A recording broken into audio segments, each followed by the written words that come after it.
எல்லாருக்கும் வணக்கம் ஃப்ரெண்ட்ஸ்.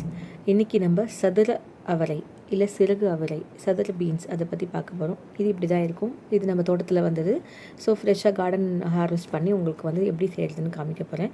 நம்ம நார்மல் அவரைக்காயில் இருக்க மாதிரி நம்ம அந்த காம்பை நீக்கிட்டு காம்போடு சேர்த்து அந்த அவரைக்காயில் இருக்கிற அந்த நாரையும் நீக்கிட்டு சமைக்கணும். இல்லைன்னா வந்து சாப்பிடும்போது பல்லில் தட்டுப்படும். அதுக்காக ஸோ இது வந்து இலசாக இருக்கிறது செஞ்சால் இன்னும் டேஸ்ட்டாக இருக்கும். கொஞ்சம் முத்தலாக இருந்தால் கொஞ்சம் நறுக்குன்னு நம்ம ரேடிஷ் எல்லாம் சாப்பிட்ற மாதிரி இருக்கும். இது பார்த்திங்கன்னா கோவா அவரை, ஜுவரலி அவரை, இறகு அவரை, மணிலா அவரை, கடல்நாக அவரை, சதுரப்பயிறு அப்படின்னு நிறைய பேரில் வந்து இதை வந்து அழைச்சிட்டு வராங்க. இந்த அவரையை இந்த மாதிரி கட் பண்ணிவிட்டு நம்ம பொரியல் பண்ணிக்கலாம். அதோட பூ வந்து சாலடில் யூஸ் பண்ணுவாங்க.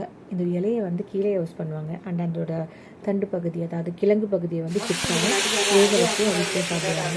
ஸோ இது வந்து ரொம்ப ஸ்பெஷலான ஒரு காய். இந்த காய் ஏன் ஸ்பெஷலாக இருக்குன்னா இது ஆக்சிடேட்டிவ் ஸ்ட்ரெஸ்ஸை வந்து கட்டுப்படுத்தும், இம்பேலன்ஸ் ஆஃப் ரேடிக்கல்ஸையும் கட்டுப்படுத்தும், உங்களோட ஆன்டி ஆக்சிடென்ட்ஸை வந்து பில்ட் பண்ண உதவும்.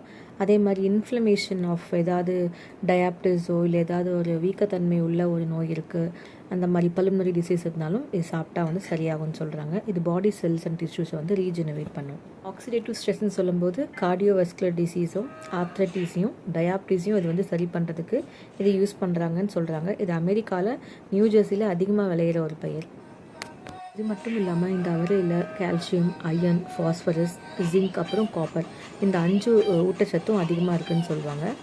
காயில் நிறைய விட்டமின் சோர்ஸ் இருக்குது. Vitamin C, thiamine, riboflavin, niacin, vitamin B6, folate, vitamin A, அப்புறம் விட்டமின் இ, எல்லா சத்துக்களும் இருக்குது. நார்மலாக கடாயில் எண்ணெய் வச்சு கடுகு தாளித்து அதில் இந்த காயை போட்டு கொஞ்சம் மிளகாத்தூள் போட்டு அதை வதக்கி எடுக்குன்னா போதும். நல்லா தேங்காய் பூ சேர்த்துக்கலாம். தேங்க்ஸ் ஃபார் வாட்சிங். நீங்களும் செஞ்சு பாருங்கள்.